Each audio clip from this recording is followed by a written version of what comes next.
Hey there everybody, Tim here. I have for you a video. Kind of awkward, but it's easy. It's coming right from the live stream. So if you watch the live stream, you've already seen this stuff. If you have not seen the live stream, then this kind of will tie you to that and all that such there. What we have here is over the past weekend, I was able to play on the Dragonflight beta. Actually had time to play on it. Got to test out the Incarnates normal mode, which is the raid that's coming out, the very first raid that's coming out with the new Dragonflight expansion. Playing Devastation Evoker, the DPS version of the new class that Blizzard is bringing to us in WoW.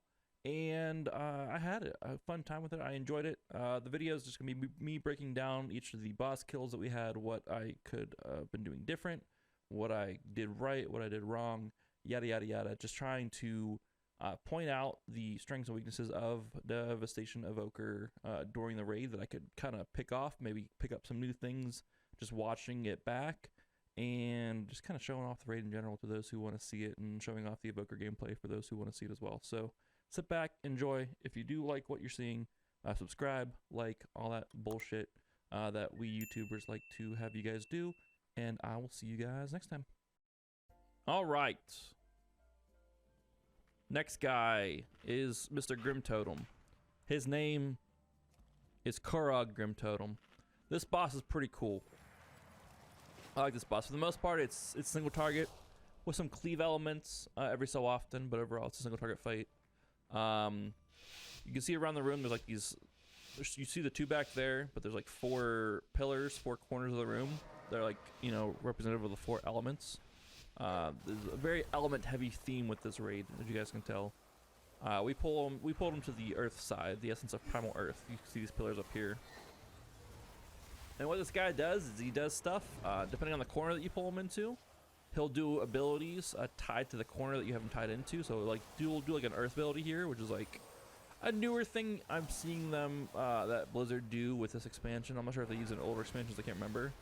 But like, you know, it kind of does stuff in waves out from the boss, essentially. I know one of the bosses in one of the dungeons does that. Because they're here at the earth side. And you know, you want to position yourself in a way that you don't get hit by it, because it doesn't one-shot, but it hurts. You know, help your healers out. Don't get hit by stupid shit. For this fight, essentially, it's single target. It's just blast, you know? I think he gets to so many stacks or something like that, and or so like certain percent, and he'll go to the middle of the room. He'll summon two elementals. I don't know what triggers what elementals he summons. But he summons two elementals. He summoned a earth one and a frost one here. We're just gonna burn them down and kind of cleave them a little bit. I'm using this single target build with a shattering star and shit like that, so I think it's called the Star Storm build is like the term that everyone's using for it. But essentially we're just burning these guys down. The boss has a shield on him, as you can tell. With that shield, he takes 99% less damage, so there's no point in attacking him. It's really what it is. So you kill the ads, you kill the elementals, and then you kill him. And then based on the corner that you're in, different things happen. That one is you know, a soak that you need to do. Two people get hit with that thing, and you just gotta soak them. Pretty simple, pretty easy. You just don't want to stack them. You just want to like spread out, just like we did there, and soak them. And it's pretty straightforward fight. From what I'm seeing from my gameplay here, we're cranking Dragon Rage on cooldown, which is big because we use it at the start. We use it here. We're gonna be able to use it one more time before the fight ends, if I stay alive. I don't know if I get a chance to use it again myself, but if I were to stay alive, I would have had a chance to do it. And yeah. So that's that.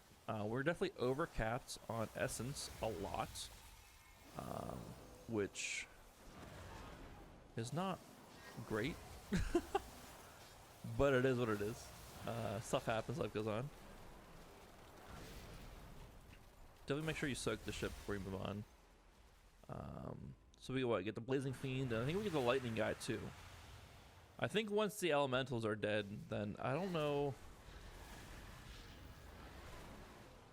what triggers that. I don't know if it's a timer or not. It seemed like the same time, on both sides, so it might be a timer. Or it might be a percent thing. I don't know. It could be like at 66% and 33%. We have to go back and look. But from what I've noticed, after this is where all hell breaks loose. I fucked up. I aimed it at the wrong guy. I thought this was the elemental. So definitely make sure if you're casting a rank 4 fire blast, you don't aim it at the guy that's 90% DR reduction. That's huge. Definitely don't want to be doing that. That's a waste of empowered fire breath. That's just a waste of time. This is where all hell breaks loose, because we're on the fire side here. You just start shitting out mana, or not mana, but fire, and these fire pulls that happen on the ground. If at all possible, I would say don't bring the boss to this corner. That's my astute observation. One thing I was doing here for sure, so takeaways from this fight in terms of my gameplay here. Obviously, don't cast a rank 4 fire blast on a shielded target. It's huge. And I need to track my hover a little bit more, which I have done. Now I have it set up to where I'm not tracking my my heroism, because I just don't. I'm never the person to press it. And I have my hover right there to track that there. So that's kind of how we're at there. So I can track my hover a bit more. But we just got fucking rocked. Like, I don't know what more. I moved to a safe spot and then there was lava underneath me. I don't know what the hell happened. But I would definitely go over here. This is the lightning corner. He just does like little lightning things that come out. A thunder strike thing.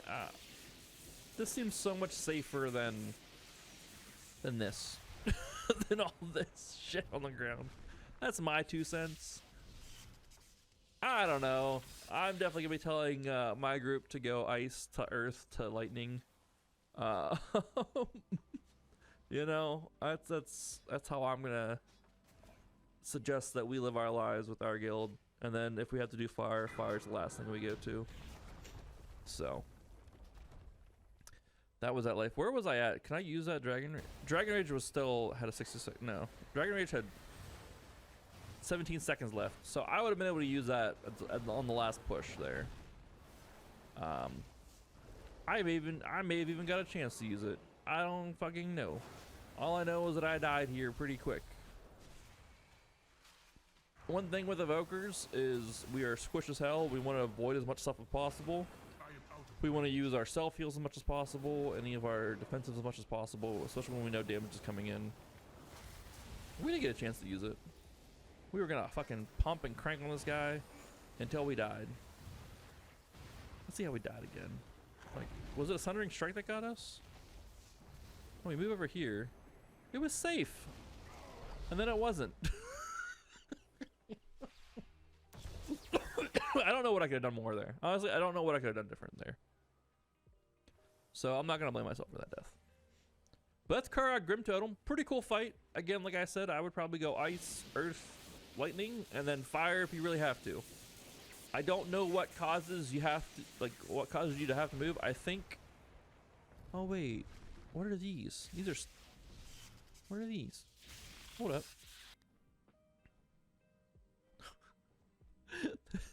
So it's me in the Discord. I was like, here's my breakdown of whatever fight that was that I had that on. And then I was like, and then I posted the Godzilla gif of Godzilla just laser beaming people, because that's pretty much all the damage profile is for an evoker, is just disintegrate. Okay, so this is how you track the stacks. I didn't even realize that was on Plater until I just looked, but so he has these things. You definitely want to, like, I don't know what a good time to move is. We can experiment with that, but I would definitely probably go ice, earth, and then lightning, and then fire very last is what I would do, because that fire shit was just brutal. But that's this is Kurog Grimtotem.